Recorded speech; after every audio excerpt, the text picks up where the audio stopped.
All right, emergency podcast. Notre Dame quarterback Tyler Buchner announced that he is entering his name in the transfer portal, but he's open to returning to Notre Dame after he considers all of his options. I'll give you my initial reaction to the news and discuss what this means for his future and the future of the Notre Dame quarterback room coming up next.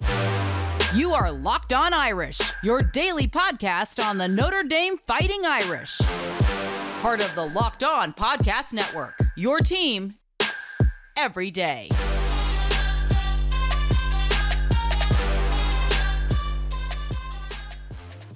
Okay, welcome into an emergency edition of Locked On Irish. I'm your host, Tyler Wojciak, and today we got some big news coming out of South Bend as Tyler Buchner intends to enter his name in the transfer portal. I'm going to be honest with you guys, I didn't have a ton of time to prep. I'm just reacting to this almost immediately, so I'm just going to kind of give you stream of consciousness here, and then we'll kind of go through this together here and try to process everything, what this means for Buchner, why he did this, and then what this means for the future of the Notre Dame offense and specifically the quarterbacks. So as for my initial reaction, I was surprised when I first saw it, but then as I thought about it more and more, it made sense because we all saw the same thing on Saturday in the blue and gold game. Sam Hartman clearly looked like the better quarterback, so we all pretty much assumed that Hartman would end up being the starting quarterback this season for Notre Dame, and it's been that way pretty much since he announced his decision to transfer over. And then when you actually see it on the field on Saturday, you're like, okay, wow, this quarterback competition that Marcus Freeman had called it and we all sort of accepted, it wasn't really a quarterback competition anymore. Sam Hartman looked like the clear starting quarterback for the Notre Dame Fighting Irish in 2023. And if you're Buchner, man, that's a really bitter pill to swallow. This is a guy who going into last season, he won a quarterback competition. He thought he was going to be the guy for last season, this season, and potentially next season as well. So having to go through what he went through last year, dealing with the regular season ending injury with his shoulder, and then having to be patient, wait his turn, and then this year Notre Dame goes out and gets the best quarterback in the portal, that's really, really tough. And I think the thing with Buchner is he really does love Notre Dame, and I think that was clear in his announcement. I'm not going to read the whole thing, but he basically says he really loves Notre Dame, and he is open to coming back to Notre Dame once he considers some of his options. When he entered his name in the portal, you can actually modify your contact preference, and he put a do not contact tag listed. What does that mean? I think he doesn't want to be approached from a bunch of different schools. I think he has a few teams in mind, and we'll get to those in a second here. But as it relates to why he made this decision, I think he just kind of saw the writing on the wall, realized that he wasn't going to be the starting quarterback for Notre Dame this season, and his best chance at playing time, at least at Notre Dame, was an injury to Sam Hartman, which you obviously don't want. I don't think Buchner wanted that either. I think he does actually have a good relationship with Sam, but the guy wants to play, and I get that. I think sometimes we as fans, we underestimate how difficult it is for these players who, by the way, have dominated football at every level in their lives up to this point, like, talking youth football up through high school. They were the guy. They were the best player on the field, probably the best player in their entire city, and that's how they got to this point. So then all of a sudden when you go to college and you're not the guy anymore, it's tough to just sit on the bench and wait. That's not something that they're accustomed to. So a lot of these guys handle it differently, and I understand why Buchner would want to play and play as soon as possible. One, to hopefully improve his NFL draft stock, which I'm sure he wants to do one day, is play in the NFL. But I also think that he really does love Notre Dame, and really, if he could pick any school to start at, it would still be Notre Dame, and that's why he's sort of leaving the door open to returning. But even though he said that he's open to coming back to Notre Dame, I don't think that's what's going to happen. Now, it could. I'm not saying it definitely won't, and I haven't heard one thing or another that he's definitely out or that he's more than likely coming back. I think that he's going to get a lot of potential suitors here, and I think he's going to find a place to start in 2023. And if that's the case, then he's going to end up transferring. So who are those potential suitors? Pete Thamel of ESPN, who broke the news, by the way, he suggested Alabama as a potential option. That was the big surprise for me. Like, I wasn't totally shocked that Buchner is considering transferring, but the fact that Pete Thamel immediately mentioned Alabama, and I don't think he just did that because of the Reese connection, which we all make sense. Tommy Reese is now the offensive coordinator at Alabama, and he helped recruit Tyler Buchner out of high school and played a big role in his development so far at Notre Dame. So when I first heard that, I was like, oh, whoa, like there might be something to that. I don't think that Thamel would have just immediately mentioned Alabama if he didn't have some intel that they're interested. And if you aren't familiar with what's going on with their quarterback situation, it has not been good for the Crimson Tide. Both their quarterbacks, Jalen Milroe and Ty Simpson, both guys who were big-time recruits coming out of high school, they played in their spring game. I think they call it the A game over there at Alabama, and they both did not play well. Milroe got some time last season filling in for Bryce Young when he went out with a shoulder injury, and he looked pretty good in that Arkansas game. He's definitely a really good athlete, a really exceptional runner, kind of like Tyler Buchner, which is why this is even more interesting. But Ty Simpson was considered the better passer. And again, they both were throwing picks in the game, and Nick Saban didn't necessarily give a glowing endorsement for either of those quarterbacks after the game. There's also been some rumors on the Alabama message boards as well as the Miami message boards that Miami quarterback Tyler Van Dyke could possibly transfer to Alabama. Now, he has not entered the transfer portal at the time of this recording, so that could happen in the coming days. If that does happen, I think he might actually be the favorite to go to Alabama. But again, this is still very early, and right now, at this point in time, Tyler Buchner is the most accomplished quarterback to enter the portal during this transfer window. He's obviously not as good as Hartman and some of the other guys, or hasn't done as much in college as the other guys who entered the transfer portal immediately following the 2022 season. But so far, he's the best quarterback since the end of spring practice to enter his name in the portal. And a couple other schools that might be looking at him, TCU is one. TCU offered Buchner out of high school. They've been in the market for transfer portal quarterbacks so far. That could be an option. Stanford is another one that's been thrown around a little bit. And even though TCU just went to the national championship, they're still in a lot of turnover there as well.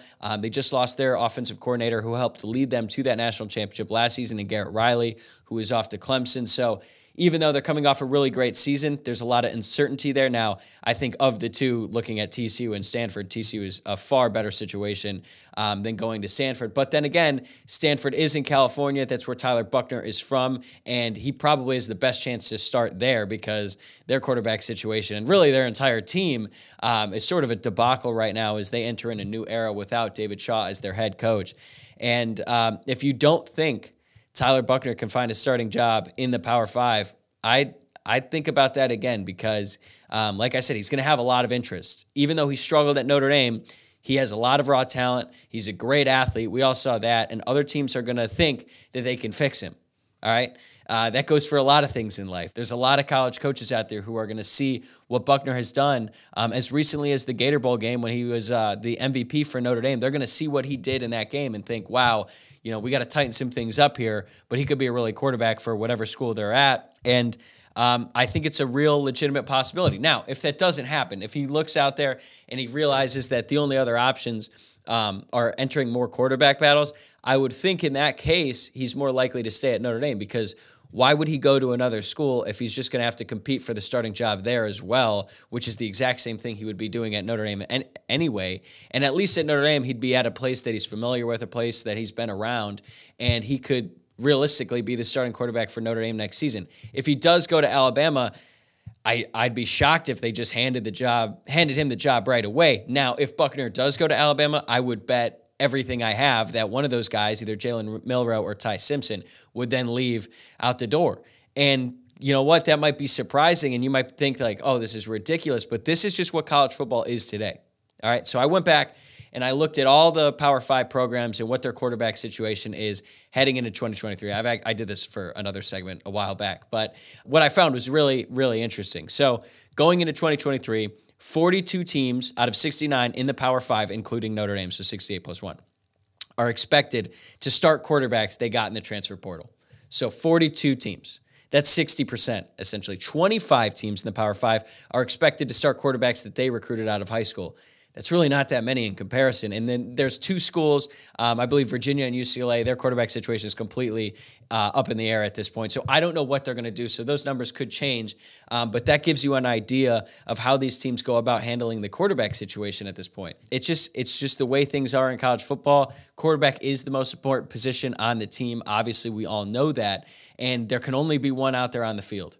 And more often than not, quarterbacks don't get hurt as much as the other players on the roster because they don't get hit as much. Like the rules don't allow that. So if you're sitting behind a guy, it's going to be tough to beat him out unless that player does get hurt or they play really poorly. And I think if you're Tyler Buchner here, you're looking at what Sam Hartman did in the spring game, and he saw him every day in practice over the spring, and he probably realized that he's not going to start this season. He didn't want to wait around another year after he just had to wait through all of last season. And even his true freshman season, I'm sure there were points where he thought he should be the starter then too. So having to wait 3 years in a row, especially considering the type of prospect he was coming out of high school, that's really tough, man. And I understand why he wants to look around. I hope he does come back to Notre Dame because I think Notre Dame really needs him, not just for this season, but also next season and beyond. So I'll get to that in a second, but here's a quick word from our sponsors, and we'll be right back with more on what this means for Notre Dame's quarterback situation.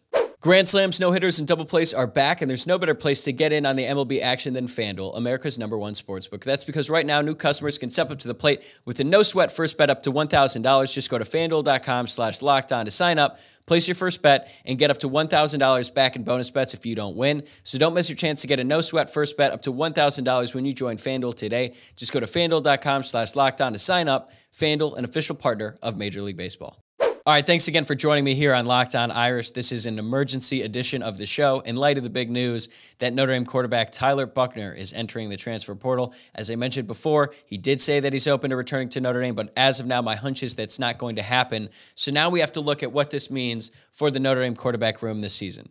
And hopefully, not that much, because Sam Hartman asserted himself as the superior quarterback in the spring game, affirming what we all expected from the moment that he announced that he was going to transfer to Notre Dame. He's one of the top 5 most proven quarterbacks in all of college football this season. Now, even though he hasn't done it in a Notre Dame uniform on the field in the fall, we saw what he could do in that blue and gold game on Saturday, and he looked exceptional. He looked like the best Notre Dame quarterback we've had in years. So if he's healthy, he's going to start and play every game.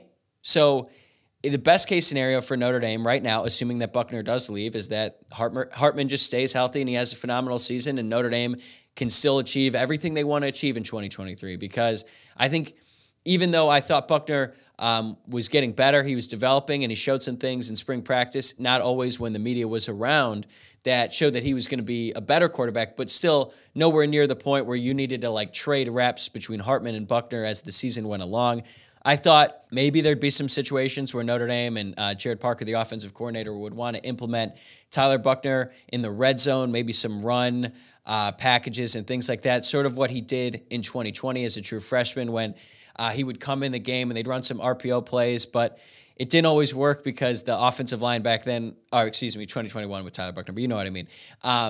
Unfortunately, the offensive line wasn't that great, and it was pretty predictable, plus he was a true freshman at the time. So I didn't know if Tyler Buchner would even be down for that. I'm sure he'd want to get on the field, but that's not really, if he's considering transferring, if he wants to start, that's not going to keep him back at Notre Dame is basically what I'm saying there. So I think for this season, Notre Dame's got to be hoping that Hartman just stays healthy, because right now the question is going to be, who is the backup? So Steve Angeli is definitely the most likely at this point in time, given the fact that he's already been with the program for a year. Steve Angeli early enrolled last season, so he's been around for a full calendar year with the Notre Dame football program. And even though Tommy Rees is gone, it sounds like the offensive scheme is going to be pretty similar for the most part. So that gives him a leg up over true freshman early enrollee Kenny Minchey. And frankly, that's concerning for Notre Dame, because think about how much Pine struggled last season. There were some points during multiple games where fans were all clamoring for Steve Angeli to come in and just provide something, because Drew Pine really struggled a lot last season. And clearly, Pine was much better than Angeli, or significantly more comfortable in the offense than Steve was, or else the Notre Dame coaching staff would have put him in. There were plenty of opportunities for them to replace Pine when he was really not playing well. The Navy game comes to mind, Stanford, a few others. But Notre Dame never did that. It was pretty clear that the coaching staff felt a lot better about Pine being out there than Angeli, and Pine wasn't always doing a whole lot to make you as a fan feel comfortable about that decision. And if you look at what Steve Angeli was coming out of high school, he wasn't really a top recruit. I think he was a very low 4-star.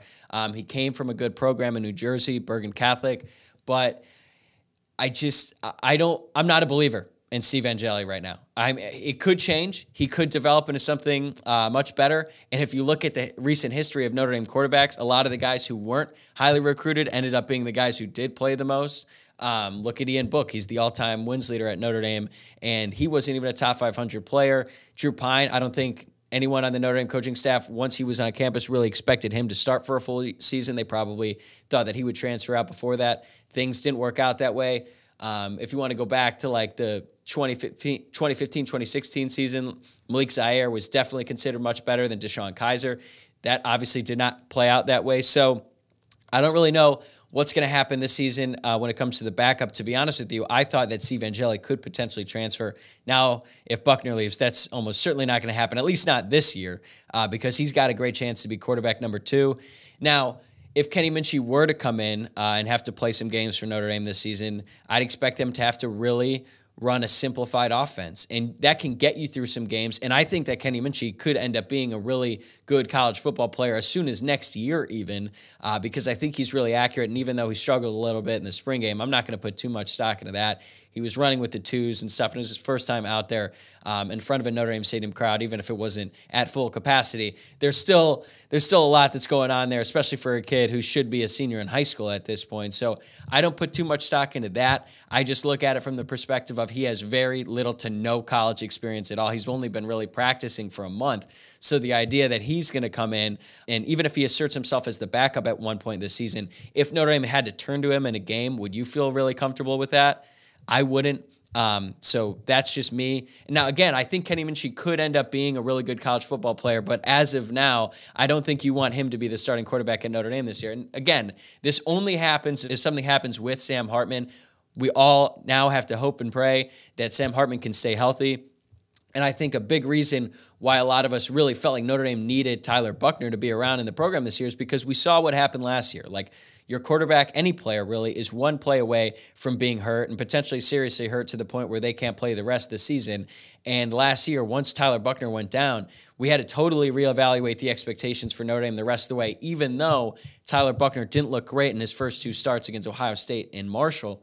So if this were to happen this year, if Hartman were to suffer a season-ending injury, we're looking at probably several more losses that Notre Dame would probably suffer than if they had Hartman as the quarterback. Because I think if Hartman is the quarterback and he plays as well as we think he could, we're looking at potentially 10-2, 11-1 season for Notre Dame. If one of these backups, Angeli or Minchey, comes in, that number goes way down, and you could be looking at another 8-4 year, maybe even 7-5 if things go really, really south. But hopefully that's not the case. And I felt like if Buchner were to stick around and if Hartman were to get hurt, I felt like, honestly, Notre Dame, maybe they would lose one more game, probably one more with Buchner as the starting quarterback, because there is a drop-off there. I'm not going to pretend like it's not. But you'd feel a lot more comfortable with him running the offense because he's been around the program. He's a lot more talented than Angeli and Minchey. And it just provided a sense of comfort as it relates to this season for Notre Dame, that they could basically afford an injury to Sam Hartman, even if it's long-term. As for next year, Buchner was definitely the presumed starter for next season at Notre Dame, but as we know, these situations are fluid. And if you're Notre Dame and you're trying to pitch Buchner on coming back, and you got to say, hey, we want you to wait another year, but then we think you're going to be the starter in 2024, if you're Buchner, who's to say that Notre Dame isn't going to just go out and get another transfer portal quarterback? I mean, that's what happened his true freshman season. That didn't happen his sophomore year when they made, Notre Dame put all their chips in on Tyler Buchner. It didn't work out because he got hurt. And then his junior season, they're like, okay, fine, we're going to get another transfer portal quarterback. If you're Buchner, you're probably thinking, okay, great. Like, I'd like to be the starter at Notre Dame next season. But 2 out of the 3 years he's been around with the program, they've gone out and gotten a quarterback in the portal. So whether or not Buchner stays or goes, they could still do that next season regardless, because there's going to be great quarterbacks who enter the portal every single year. And if another Sam Hartman's on the board and Notre Dame could get him, I totally understand why they would want to go to him, whoever that quarterback may be. All right, here's another quick word from our sponsors, and then we'll wrap things up on Tyler Buchner for the day. All right, so taking a step back here and looking at this big picture, what this means for Notre Dame, not just this year, but also next season and beyond, and also taking a look back at quarterback recruiting in recent years. I think this doesn't just go for Notre Dame either. This goes for practically any college football program right now. I think it's practically impossible to have full control of your quarterback situation year to year. You basically have to approach it 1 year at a time, try to stockpile as much talent in the room as possible, and then hope for the best, because guys are going to leave, guys are going to come in, guys are going to be available in the portal. There's plenty of great quarterback prospects every single year as recruits, but then it's hard to keep those guys around because, like I was saying, these guys want to play.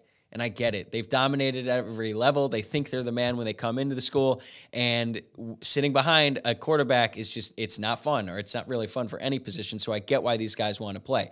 But the situation is fluid, not just for Notre Dame, but all the top programs. And I think this goes back to my theory why you need to, every year, you need to go after and try to recruit the top quarterbacks available and then go out in the portal and get the best ones. Because frankly, feelings don't really matter in the quarterback room right now. You just have to be focused on getting the best player out of the ones available and then hope for the best. Now, obviously, there's going to be some unintended consequences like guys leaving, but that's just the nature of college football. You can't really be worried about that because look at what happened to Notre Dame last year. That's a great case study. They opted to not get a quarterback in the transfer portal because they wanted to instill belief in Tyler Buchner and really give him a shot, and that didn't work out for Notre Dame. Had they gotten a transfer portal quarterback, Drew Pine probably wouldn't have been the starter last season. Hell, maybe that quarterback would have started over Buchner in the first place, and then maybe Buchner would have left last year. That's possible, but maybe last season would have been better for Notre Dame. It's hard to tell, but this is just sort of the state of college football right now. As I said at the beginning, 42 quarterbacks in the Power 5 this season. 42 starters are going to be at a second school at least, or potentially even a third school for some of these guys. So this is how teams approach the portal these days. And I think at this point, regardless of what happens with Buchner, Notre Dame could always go in the transfer portal next season and get another guy out there if they aren't believers in Angeli or Minchie. So that's always going to be on the table. And then if you look at what Notre Dame has done in recruiting as of late, they've obviously got the high 4-star CJ Carr coming in next season. And even though I think a lot of people are really high on him, I think he's going to be a great college quarterback. We can't count on him being the guy. Like, you got to just keep bringing in quarterbacks, keep bringing in new guys, whether it be other high school prospects or guys in the portal, because if you look back and you go through, I've done this before on this podcast, but if you go through the top 5 and the top 10 quarterback recruits every single year, even looking at the top 5, which CJ Carr, I think he's a 5th quarterback right now in his class, there's still like a 50% bust rate. So as good as I think CJ Carr is going to be at Notre Dame eventually, the idea that you can bank on him being the starter next season that's just not a good idea. So Notre Dame is going to have to be really aggressive here. I don't know if they're going to try to get a portal quarterback this summer, because that's going to be kind of tough to swing, because whoever they get is just going to be a backup. And a lot of the guys that go in the portal, they don't want to be the backup. That's why they're in the portal in the first place. So I don't know if Notre Dame is going to be able to get a backup transfer quarterback for this season, but looking at next season, they could certainly go back in the portal and get it. And I think if we really look at this in totality here with Tyler Buchner, it's really a continuation of a really poor stretch of quarterback recruiting that's been going on for the better part of 7 years now. It even goes back a little bit further than that. So if you look at it, if Buchner does leave, if he does leave for another program, he's a miss for Notre Dame. Like, even though he sometimes flashed, like, he didn't do enough in his career at Notre Dame to consider that a hit at all. And Buchner was a top 75 player nationally, and a guy that they picked over J.J. McCarthy, who went to Michigan. He just led them to a college football playoff, so that's a miss for Notre Dame. And it's too early to tell on Steve Angeli or Kenny Minchie, because even though I'm not super high on Angeli, it's still way too early. Like, he's still technically a freshman in college, and even though he's going to be a redshirt freshman this season or a sophomore, it's too early to tell whether he's a hit or a bust. Same with Minchie. And then if you look at the class of 2020, Drew Pine, definitely a miss. He was not very good for Notre Dame last season. Then he transferred out. Brendan Clark in 2019, I know he dealt with some injuries, but that's a miss. He wasn't even a top 500 prospect to begin with. So I don't really think there was much hope with him. And then go back to 2018, Phil Jurkovec, another top 100 prospect who came in with a ton of hype. We all thought he was going to be a really good player at Notre Dame, and it didn't work out for him. He didn't like that he had to stay behind Ian Book for another year. He thought he was better than Ian, and then that season, Ian went on to show why that was not the case when Notre Dame went into Boston College, and Ian Book thoroughly outplayed Jurkovec. And that wasn't even just the one instance. Like, if you look at their careers, Phil Jurkovec is on his 3rd school. He didn't really do anything at Boston College, and I know the line was bad, but at a certain point, if you're really that guy, you're going to start to show it, and I don't really think he has. And then you go back to 2017, Avery Davis was the quarterback recruit. He didn't even play quarterback at Notre Dame. He flipped to wide receiver, and even though he was a good player, you can't really call that a hit because he was playing a different position. So you got to go back to 2016 for the last hit at quarterback for Notre Dame, is last hit for a guy that they recruited out of high school. And that was Ian Book, maybe the least likely of any of these guys to pan out because he wasn't even in the top 500. And then, he goes on to be the winningest quarterback in Notre Dame history. So Notre Dame got really lucky with him. And as I was saying earlier, this has sort of been a trend where the guys, the top prospects who you think are going to be great quarterbacks at Notre Dame, they don't pan out. For whatever reason. There's a bunch of different things that we can point to here. There's plenty of different excuses for each individual circumstance, but we can't make excuses anymore. This is flat out. It's unacceptable. I guess the encouraging thing at this point is the guys who recruited all these players who didn't pan out are gone. I thought Brian Kelly did a lot of great things at Notre Dame, but if you look at what he did as a quarterback guru at Notre Dame when it came to recruiting guys, he didn't hit a lot at Notre Dame. Chip Long, I thought he was a good offensive coordinator, but a lot of the guys that he recruited didn't hit. Tommy Rees, same deal. Now, if Buchner ends up going to Alabama and he follows Tommy Rees over there, that'll be, really interesting for all of us. I think a lot of us were going to be following Alabama pretty closely anyway, just to see how the Rees thing worked out. Now, if they add Tyler Buchner, I'm going to be watching every single Alabama game if Tyler Buchner is the starting quarterback at Alabama, because I'm going to need to see how that works out. And I wouldn't be mad at Buchner if he went there, because he'd at least go to a coach where he's familiar with. And again, the opportunity to be the starting quarterback at Alabama, that's pretty enticing. I don't care how you feel about them as a program. But I just think that Notre Dame here, they've got C.J. Carr on the way, which is really good. I think he can be a really talented quarterback at the college level. And you hope that he can sort of right the ship going forward, because Notre Dame is also going after some top prospects in the class of 2025. That's good if they land one of those guys. I think things would be sort of trending in the right direction. But really the thing here is, even if those guys don't work out, you can always go in the portal. It worked for Notre Dame in 2021 with Jack Cohn. It should work this season with Sam Hartman. I think he's going to be the best quarterback that Notre Dame has had really since Jimmy Clausen, even though I loved Ian Book. I think Sam Hartman is a more talented passer. Based on how things are trending in college football, there's going to be some great quarterbacks in the portal next year. I don't think that's what you want to do every single year. I don't think that's a really reliable strategy, because some years you could get burned because a guy that you recruited out of high school, they could leave. And I think it's better for guys to come in and learn the offense and develop within the same system. I think they're a lot better positioned to have success, but if that doesn't work out, you can always get a guy in the portal. And we'll keep you updated here on this show going forward. Again, Tyler Buchner could return to Notre Dame. I don't think that's going to happen. I don't think that's going to be the case. I think he's going to find another Power 5 program out there who gives him a better chance at being the starting quarterback this season. If that's the case, I wish him the best. I hope he does return to Notre Dame, because I like him as a player. I like his personality, and I think he's a Notre Dame guy. And I think, honestly, if Tyler Buchner, if you gave him some truth serum, what does he really want to be? He wants to be the starting quarterback at Notre Dame. I think he still could be eventually, but it's probably not going to happen this year. And whatever he does, I wish him the best. And I think wherever he goes, he's going to have a great chance to succeed. All right, that's going to do it for me today. Thanks again for joining me here on this emergency edition of Locked On Irish. On the way out, remember, subscribe to the show, YouTube, podcasts, all that, and give us a follow on Twitter at Locked On Irish, on Instagram at Locked On Irish Pod, and my personal Twitter account at Tyler Wojciak. And I'll see you guys soon.